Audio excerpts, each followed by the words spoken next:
Thanks for joining us today. We have David Weissman today joining us from Chicago, although it's not much warmer down here than it probably is in Chicago, I don't think. And David's been on a bunch of our calls before too, and runs up most of our retail acquisitions while we're finding stuff, both retail and government side. So we want to talk a little bit about the government stuff today. So welcome down to Atlanta. Thanks for being here for a couple days. Thanks, Dave. Always a pleasure to be here with you. I get down here as much as I can. My wife's pretty sure I'm just getting away from my kids, but although we're having a good time down here, we're making deals. Well, you have quite a few, so sneaking away every now and again is sometimes makes it easier. It's always good to get down here and see you guys. So, I don't get to do it enough. You're probably down here at least once a month. Yeah, I mean, I really make an effort to be. We're in a face-to-face business, and I go where the deals are. So we're making deals, we're getting stuff done. And that's Atlanta, and you've done some other road trips too, where you're driving through all of our territory to try and dig things up and find what we can. That's our calling card. We dig things up that other people can't find. Yeah. And that's how we get deals and provide returns to our investors. So we're willing to do what it takes. Cool. Well, thanks for being here today. Appreciate it. We want to talk a little bit. We've had some interesting conversations on the net lease component as a whole, but really within net lease, we've got the two aspects of the one being retail type stuff and the other being the government tenants. And government, it could mean a couple different things, but it was one of the first deals we bought that was TVTC up in Chattanooga. And that had the state of Tennessee in there. And that was a big 50,000 plus floor plate that the state has a 10-year lease on, and they've been operating out of. So from that one, we were learning about how that works. We probably spent about a year and a half working on that one, and then started looking at some other government assets. So I want to take us kind of through like what the different types of government stuff that you're seeing that were actually out there and is on the market right now. Yeah, I have to thank TVTC. I have to thank Nathan for that one, because if he hadn't convinced everybody to do government, which we kind of fell into by accident, as we've talked about before, I wouldn't have my own asset classes to deal with. So it's really a nice situation that we kind of found that sweet spot within government. Government's unique. I mean, it has aspects of the retail stuff that we do, because you're essentially paying for a lease, you're paying for the guarantee, but you can't deal with it like you do as Zaxby's and Applebee's, simply because it's an office building. There's things you have to fix. You can't just say, hey, listen, we're going to throw up 1,000 Social Security offices, not that we like Social Security, and just say, oh, they'll run themselves, they'll pay us rent, and we could just collect our checks. It'd be nice if they would, but the reality is that it's not that simple. But, we see a lot of similarities between the retail and the government. Again, given that you're paying for the lease, you're paying for the guarantee, there's an added value that people will put on it, because you have the security of whether it's a state, the federal government, and you're going to get your check every month. You're not going to have to go knocking on the door of the federal government and say, hey, do you have money to pay me? So no matter how strong of a guarantee you get in the net lease space, Applebee's is hundreds of millions of dollars in cash on hand. We're not concerned they're going to pay us, but it's incomparable to a government that can just print their own money. So it's really, helps, what's the most desirable thing we see in the retail world? Chick-fil-A. I mean, they trade at 3.5 caps even today. Everyone's just handing them money. No one's ever worried they're going to pay them. By the way, they're a private company. No one knows if they have any money. They've just convinced everybody they have money. So, Starbucks, I mean, any big company you want to say, nothing compares to a government. So, it's really exciting that we can get these properties with the security of those leases, but also get them actually at a discount to where retail properties trade, which is counterintuitive if you think about it. Because if I said to you, what do you want, a 10-year lease Applebee's or a 10-year lease state of Georgia, which one do you want? At the end of the day, you're going to say, I know the state's going to pay me no matter how much confidence I have in Applebee's, but the Applebee's will trade in our range, probably these days about a 7 to 8% cap rate, depending on what we're going to do with the lease. A government lease might trade at an 8 cap, might trade at a 9 cap, simply because people aren't aware of them. They don't know how to dig them up. There's not an established market. The people from CoStar and Crexi have asked me a few times, do I think we should recommend that you can do a government lease search, and I'm like, no, do not do that. You don't want more information. I don't. You think I want somebody to be able to just click government and take something? Yeah. I mean, so that's the value we are able to find by discovering those leases that are not being actively marketed because there's no active market for them.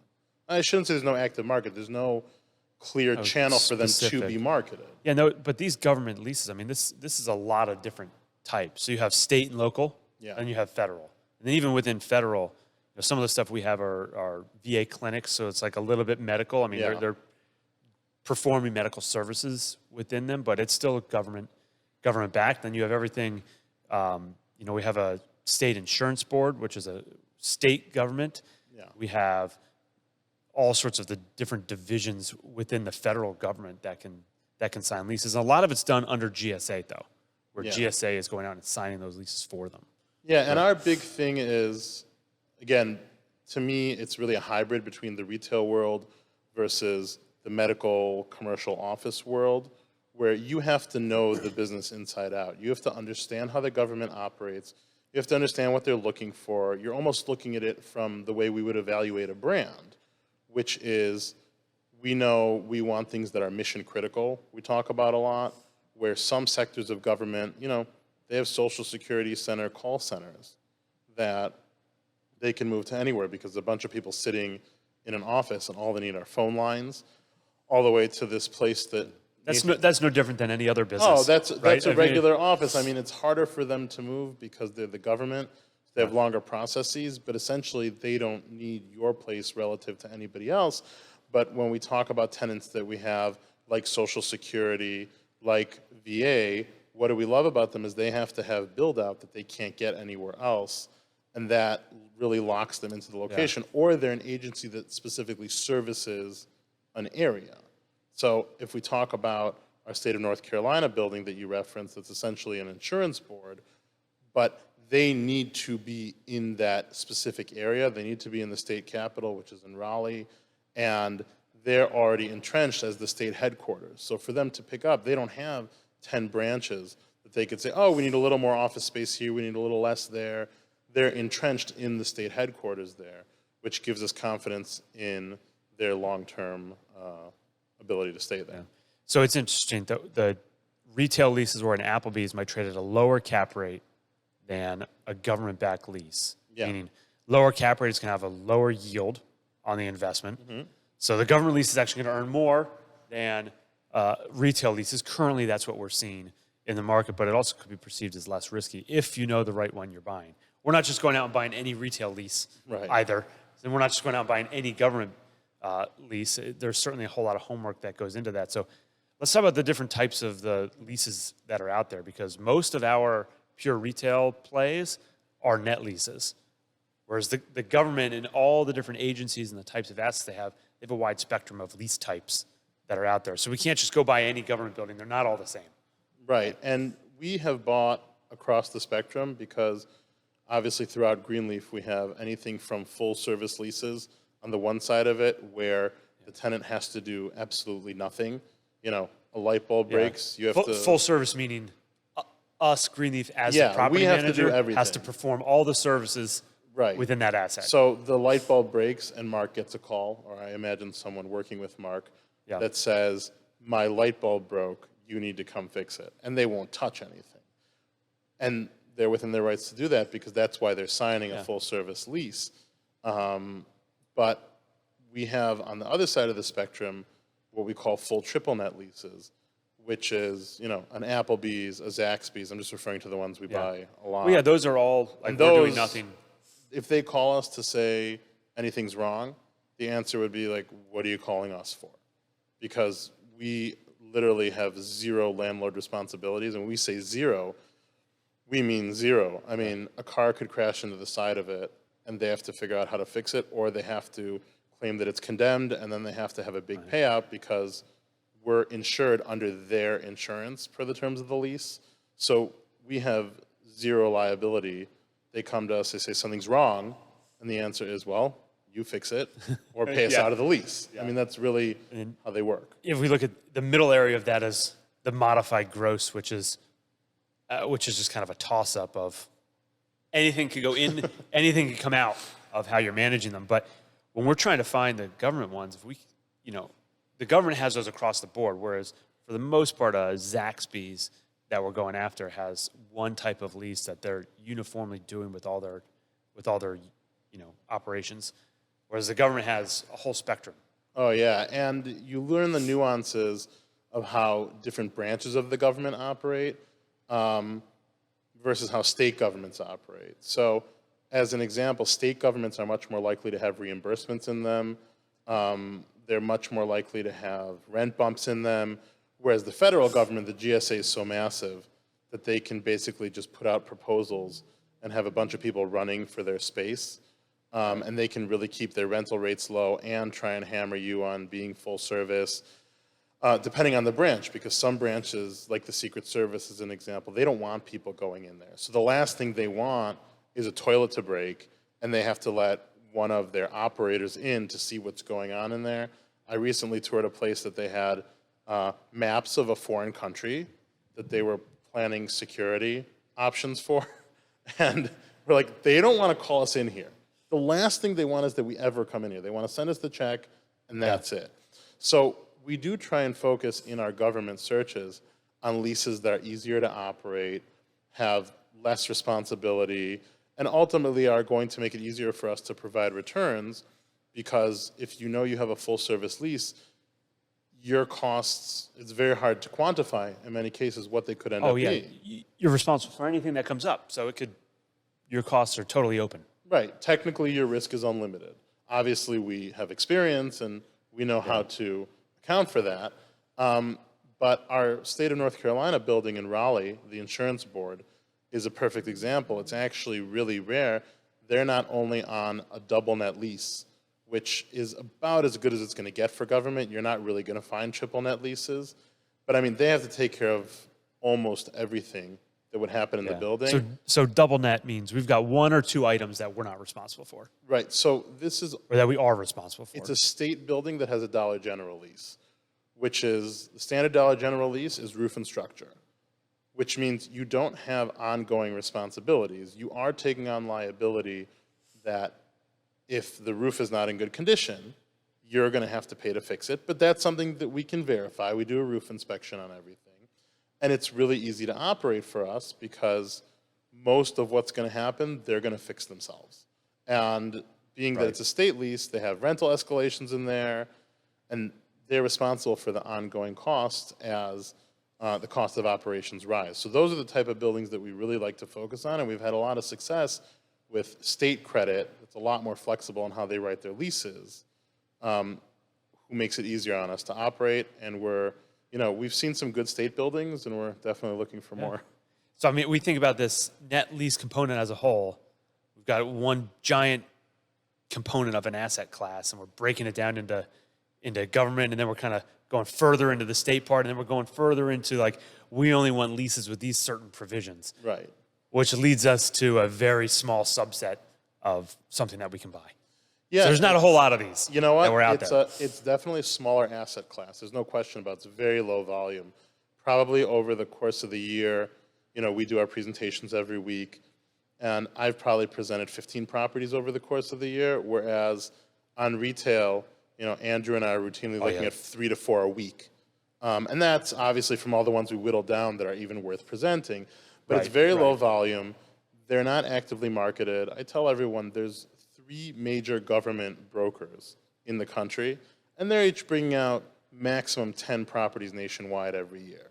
So this whole asset class is really about digging up properties that, again, aren't going to be actively marketed because there's no clear barometer for what they're worth. Therefore, sellers don't really want to market them because they have no estimation of what they're going into. And that's where our opportunity comes in. When we're able to dig these up, there's no competition on them, and we can really say a price and almost set the market for them because there's nothing they can pull up and say, what does the average government building sell for? Whereas on a Zaxby's, there's data on it. On an Applebee's, there's data on it. On a Dollar General, there's data on it. Yeah, I mean, even Dollar Generals, there were, in the footprint that we cover, there were like 50 that transacted in the past year. Yeah. In just our small footprint across the country. Like, look at it as a whole. with their sheer volume. Like there's a whole lot of market comps out there on About something like 18,000 now. Yeah. And yeah, as you're Yeah, saying, 18,000 total Dollar Generals. Right, total Dollar of the amount that Generals. transact. You still have a huge number. I think you over can the compare 7 everything states to. last year, we expanded, we've been expanding our geography. And we do a study at the end of every year. We're very data driven. And I think we found 120 that transacted total in the states we operated in. And that's not even in our cap rate range. When you whittle it down to our cap rate range, you're probably at 30 or 40. And then when you knock everything else out, which would be our normal disqualifiers, like we need to have growth in the area and we need to have a certain population, we basically are able to buy what we set out to buy if it will come to our range. So we've done a really good job at covering the market. It's just limited because we prefer to buy the cream of the crop and provide the top properties to our investors.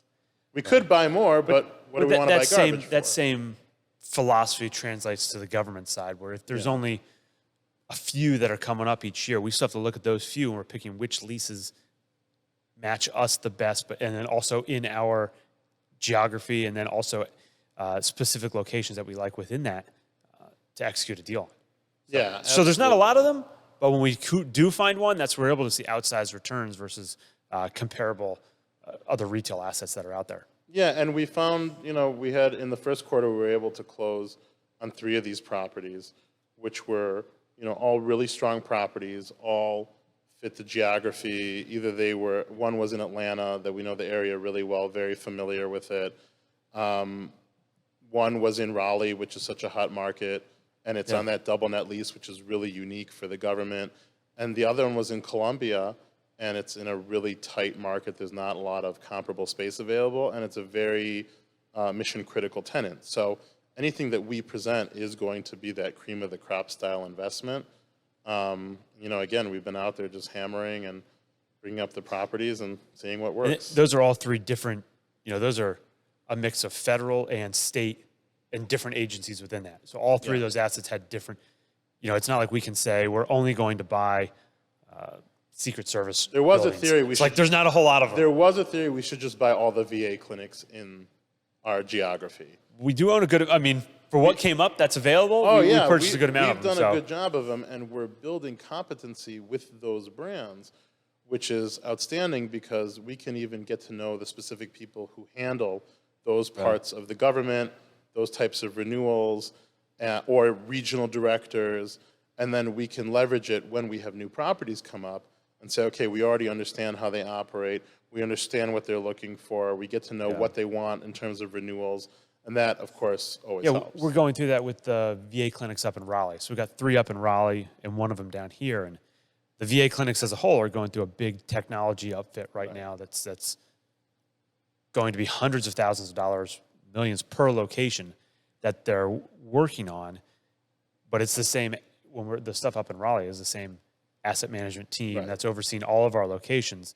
So we help stagger what work they want to do. This is work that they are doing and they're implementing at a site, but it's still, we have one point of contact that we can work with there. And that also ties into how we handle the leases on those sites and work through renewals when they do come up. Right, and more, we're really leaning on building those relationships that we can handle leases. We sent one of our operators 6 locations that they operate. This is on the retail side, it's not on government, and just said, which one of these do you want to extend? We'll buy them. And that's always been our goal, is rather than just betting on renewals, to get to that other side. Like to get ahead of it. Like the Taco John's deal we did, like the Zaxby's deal we did. We just did an IHOP in Spring, Texas, that the whole deal was based on our operator relationship. And that's really the direction we've been moving in. And you can't really do it with the government to the same extent because ultimately they're dollars and cents. They can't build relationships. They're just cogs in the system.